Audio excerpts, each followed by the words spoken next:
Kitchen की cleaning के छोटे छोटे काम जो डेली बेसिस पर होते हैं, रूटीन में अगर हम वैसे ही करते रहें ना तो लेस इफ़ेक्टिव और टाइम कंज्यूमिंग हो जाते हैं। बट उन्हीं कामों को अगर ज़्यादा प्रैक्टिकल, ईजी, इफ़ेक्टिव और लेस टाइम में करना हो तो कुछ टिप्स और ट्रिक्स फॉलो कर लिए जाएं तो हमारी किचन लाइफ ईजी हो सकती है। मैं अपने किचन में जो हैबिट्स अडॉप्ट करती हूँ ना, आज आपको इसका एक कंप्लीट रिव्यू शेयर कर रही हूँ आपके साथ। So it will help you out. Let's get started. Assalamu alaikum everyone. Welcome to Womania ATF with another video. I hope you all are good. I am also fine. Alhamdulillah. Kitchen में oil के different bottles हम use करते हैं जो मुख्तलिफ खानों में मुख्तलिफ तरह से इस्तेमाल होते हैं। सबसे पहले तो कोशिश करें कि शीशे की बॉटल आप यूज़ करें। अगर आप इस ऐसे प्लास्टिक की सोया सॉस की बोतल भी यूज़ करते हैं ना तो डेली यूज़ होने की वजह से ना बाहर से ऑयली और ग्रीजी हो जाती है और एक टाइम के बाद अंदर से भी क्लीनिंग उसकी ज़रूरी हो जाती है। तो उनकी अंदर से और बाहर से क्लीनिंग में प्रॉपर क्लीनिंग शेयर करूँगी जो मैं तरीके अडॉप्ट करती हूँ। तो सबसे पहले इनको मैं रिमूव कर लूँगी इनके मैट के ऊपर से, और उसके बाद ना इसका जो टिश्यू ऊपर मैं लगा के रखती हूँ ना कॉटन का क्लॉथ, ताकि ऑयल एब्जॉर्ब कर ले, वो रिमूव कर दूँगी और सिंपल डिश वॉशिंग लिक्विड से या डिश वॉशिंग बार से मैं उसको अच्छे से साफ़ कर लूँगी। तो शीशा जो है वो बहुत अच्छे से बाहर से साफ़ हो जाता है। तो इस तरह से ये बिल्कुल नीट एंड क्लीन हो जाता है। ये तो एक सिंपल सा प्रोसेस है। वहाँ मसला आता है जब हमने बॉटल को अंदर से साफ़ करना होता है और उस बॉटल को जिसकी नेक इस तरह से बहुत नैरो हो तो उसको अंदर से साफ़ करने का तरीका मैं आपसे शेयर कर रही हूँ। बहुत इजी है, हमारे किचन में मौजूद है वो चीज़ जिसको हम डालेंगे और इसकी अंदर से क्लीनिंग ज़बरदस्त हो जाएगी। तो ऑयल मैंने इस्तेमाल के लिए ले लिया। अब मैंने ले लेने इस तरह से, पहले तो आप ये देख लें, ये ऑर्गेनाइज़र मैंने बनाया हुआ है, चावलों के बाउल में रखा हुआ है चावल निकालने के लिए, लिंक मैं डिस्क्रिप्शन में डाल दूँगी। अब थोड़े से आपने चावल ले लेने हैं और इस बॉटल की नेक से ना उसके अंदर डाल देने हैं। ये चावल बहुत जादू करेंगे क्योंकि हमारा हाथ एट अ टाइम अंदर नहीं जा रहा होता, लेकिन ये चावल जो हैं इनके साथ मिलकर जब हम उसके अंदर डिश वॉशिंग लिक्विड डाल दें, या अगर हम डिश वॉशिंग लिक्विड नहीं डालना चाहते तो हम जो सिंपल बार यूज़ करते हैं उसको डाइल्यूट कर लें पानी के अंदर, तो उसका जो सोल्यूशन होगा उसको डाल लें। थोड़ा सा पानी डाल लें, कोशिश करें गर्म पानी डालें। अब उसको ना आप अच्छे से शेक कर लें। तो शेक करने के बाद अब 4 से 5 मिनट इसको शेक करेंगे। इस तरह आपने नहीं फेंक देना, नहीं, आपने क्या करना है, एक स्टेनर लेना है और उसको इस तरह से स्टेन कर लेना है। क्योंकि इसके अंदर चावल थे ना, तो चावल रिस्क है वो जाएगा हमारे स्टेन ये ड्रेन के अंदर, तो वो ख़राब होने का भी ख़तरा है और वैसे भी अच्छा नहीं होता।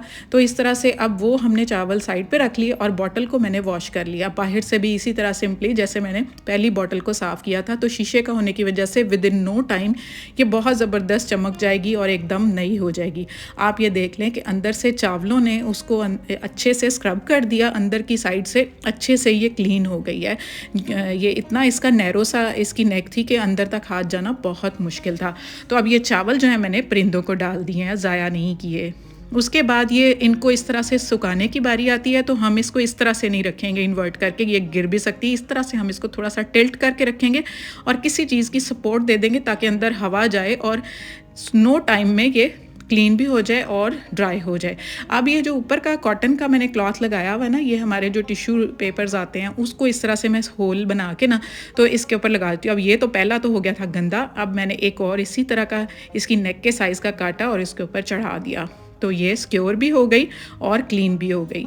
अब इनको इनकी डेजिग्नेटेड प्लेस पर मैं रख दूंगी तो मेरी ये ऑयल बॉटल्स बिल्कुल क्लियर हो गई। अब ये बात आती है जब घी के लिए मैं इस तरह के स्टील के कंटेनर यूज़ करती हूँ जो वक्त के साथ साथ बहुत ग्रीजी ऑयली हो जाते हैं और उनके ऊपर ग्रीस लगा हुआ तो सामने नज़र आ रहा होता है इस तरह से, तो बहुत बुरा लगता है अगर इसको साफ़ ना किया जाए। अब सर्दियों में ख़ास करके इसके ऊपर प्रॉब्लम आती है कि हम ना टैप वाटर जब यूज़ करते हैं ना तो वो इतना इफेक्टिव नहीं होता। कोशिश करें गर्म पानी हो हमारा और इस तरह से हम उसके ऊपर सिंपल डिश वॉशिंग लिक्विड से या हम बाहर से उसको अच्छे से साफ़ कर लेंगे तो ये भी बिल्कुल एकदम नीट क्लीन हो जाएगा।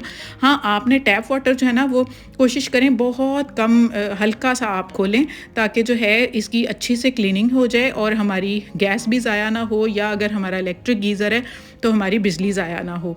तो इस तरह से हम 2 काम करेंगे, बिल्कुल हल्का सा टैप खोलेंगे और ये जो गर्म पानी है ना इसकी ग्रीस को और इसकी हर किस्म के ऊपर जो चिकनाई लगी होगी ना बहुत अच्छे से साफ़ कर देगा। अब इसको जल्दी से पहले बंद करें और आप यहाँ देखें कितना ज़बरदस्त ये साफ़ हो गया है। तो गर्म पानी की वजह से इसने इसको बिल्कुल क्लीन कर दिया और एकदम नया कर दिया। तो इस तरह से उसके बाद फिर इसको हम किसी भी कॉटन के क्लॉथ से या टॉवल से, माइक्रोफाइबर क्लॉथ से हम इसको अच्छे से साफ़ कर लेंगे और ये बिल्कुल ड्राई हो जाएगा और अब ये नेक्स्ट यूज़ के लिए बिल्कुल रेडी हो गया है। नेक्स्ट हैबिट आती है कि अगर हम इस तरह से डायरेक्ट बर्तनों को धोते हैं ना इस हमारे स्पॉन्ज के साथ, तो एक तो हमारा जो है वो बार बहुत ज़्यादा लगता है, पानी भी बहुत ज़्यादा लगता है और इस तरह से हमारा टाइम जो है वो ज़्यादा कंज्यूम होता है बर्तन धोने में। एक मैं छोटा सा जो है जुगाड़ करती हूँ इसके लिए कि जो मैं स्पॉन्ज यूज़ करती हूँ ना, इस तरह से मैं नहीं यूज़ करती डायरेक्ट। मैं एक छोटा सा इसके साथ DIY करूँगी, इसको स्पॉन्ज को लूँगी और इसका जो एरिया है ना जहाँ पर ये ग्रीन वाला इसके साथ अटैच हो रहा है, वहाँ सिंपल एक नाइफ़ के साथ ना मैं एक छोटा सा कोई 1 इंच का होल कर दूँगी और उसको लेंथ वाइज इतना रखूँगी कि वो अगले बॉर्डर तक जाए, तो लेंथ उसकी लंबी हो जाए और उसमें एक स्पेस बन जाए। तो उसमें जो हमारा डिश वॉशिंग बार होगा ना, उसके पीस करके ना मैं इसके अंदर डाल दूँगी। तो इस तरह से मेरा डिश वॉशिंग बार जो है वो जल्दी ख़त्म नहीं होगा और इसके ऊपर आसानी से अप्लाई भी होगा। बार बार मुझे हाथ लगा लगा के वो डिश वॉशिंग बार इस बर्तन के ऊपर अप्लाई भी नहीं करना पड़ेगा। और इस तरह से ये देखें कितनी ज़बरदस्त झाग भी बनेगी और इतना अच्छा सा ये क्लीन हो जाएगा। मेरा टाइम भी बचेगा और मेरा पैसे भी बचेंगे, जो मुझे ये मेरी टिकिया जल्दी से ख़त्म हो जानी थी वो नहीं होगी। आई होप आपको ये भी पसंद आया होगा आइडिया। उसके बाद जो है इस तरह की बॉटल्स जो होती है ना बच्चों की, वो टाइम के साथ अंदर से स्मेल करना शुरू हो जाती हैं और इनको अंदर तक हाथ डाल के साफ़ करना एट अ टाइम मुश्किल हो रहा होता है। तो एक तो इनकी स्मेल रिमूव करनी, वो मैं पहले भी आपसे शेयर कर चुकी हूँ, आज एक नया आइडिया शेयर कर रही हूँ। और दूसरा, इनको अंदर से हम कैसे इफ़ेक्टिवली क्लीन करेंगे वो मैं आपको बताती हूँ। छोटे बच्चों वाला घर है तो इस तरह के ब्रश तो हमारे पास अवेलेबल होते हैं, लेकिन मेरा घर छोटे बच्चों वाला नहीं है। तो मैंने उसके लिए क्या किया है, इस स्पॉन्ज को मैं लूँगी और इसके ना 4 लेंथ वाइज इसके ना कट्स लगा लूँगी। तो कट्स लगाने के बाद ना मुझे कुछ इस तरह से ये इसकी शेप मिल जाएगी। अब ये देखें, ये वही बार है। अब उसके अंदर देखें, आपको डिश वॉशिंग बार नज़र आ रहा होगा, वही ये स्पॉन्ज है। तो अब इसी को ही मैं यूज़ कर लेती हूँ। एक तो इसके अंदर स्पॉन्ज के हमारा सोप भी लगा हुआ और इस तरह का ना स्पैचुला टाइप कोई भी लंबा सा आपका किचन में कोई भी चम्मच पड़ा हुआ है ना, तो आप उसको ले लें और उसके इर्द गिर्द इसको रोल कर दें। रोल करने के बाद आपने साथ ये जो मैंने रबर बैंड रखे हुए ना, 2 आप ले लें तो वो इनफ होंगे। एक तो आप ऊपर की साइड पर लगा दें और एक नीचे की साइड पर लगा दें। इतने इसको ग्रिप दें कि ये बिल्कुल हिले ना। तो ये देखें, ज़बरदस्त हमारा ब्रश रेडी हो गया। अब थोड़ा सा ना मैं सोडा इसके अंदर पहले डाल दूंगी बॉटल्स के अंदर। इस सोडे ने इसके अंदर की जितनी बैड स्मेल होगी ना, उसको इसने सोक कर लेना है। और उसके थोड़ी देर बाद रखने के बाद अब मैं इसमें थोड़ा सा पानी डाल के ना, तो ये जो मैंने स्पॉन्ज रेडी किया है ना, इसको मैं गोल गोल इसके अंदर घुमाती जाऊंगी और अच्छे से साफ़ करती जाऊंगी। तो इसके ऊपर डिश वॉशिंग बार तो पहले ही लगा हुआ है, आपको पता है, वो मैं इसके अंदर फिक्स कर चुकी हूँ। तो इस तरह से अब इसको मैं सिंपली वॉश कर लूँगी टैप वाटर से। थोड़ा सा गर्म पानी लें तो बहुत अच्छा हो जाएगा और हमारी बॉटल एकदम चमक जाएगी। और चमक तो जाएगी, लेकिन उसके अंदर किसी किस्म की अब कोई स्मेल भी नहीं आ रही। तो अब इसी तरह से ना इस दूसरी बॉटल को भी, मेटेलिक जो बॉटल है उसको भी सेम प्रोसेस के साथ मैंने साफ़ कर लिया और ये भी एकदम स्मेल फ्री हो गई है और चमक गई है। अब इनको आपने इस तरह से रखना है, थोड़ा सा ना किसी चीज़ की सपोर्ट दे के, तो अच्छे से ये भी साफ़ हो जाएंगी। आज मैं पालक गोश्त बना रही थी तो मैंने कहा मैं आपके साथ चलते चलते एक चीज़ शेयर कर दूं। आप में से बहुत सारे लोग इसको फॉलो करते होंगे। मुझे ये जो देग बनाते हैं ना, उन्होंने बताया था कि जब आप पालक बनाएं ना, तो जब अच्छे से पहले उसको भून लें। सबसे पहले तो ये है कि जितना आप उसको भूनेंगे ना, उतना उसका टेस्ट डेवलप होगा। और भूनने के बाद ना, जब वो ऑलमोस्ट पकने पर हो, जब आपने उसको दम देना है ना, तो उसके अंदर थोड़ी सी क्रीम ऐड कर दें और उसके बाद थोड़ी सी 2-3 इलायचियाँ जो है उनको खोल के उसके अंदर डाल दें और फिर उसको दम दें। और दम देने के बाद जब आप खोलेंगे ना, इतनी ज़बरदस्त यमी बनती है ना ये, इसका टेस्ट इतना अच्छा होता है ना, बिल्कुल लगता है कि जैसे हम किसी शादी का खाना खा रहे हैं। इतनी ज़बरदस्त ये बनती है। So this was all for today.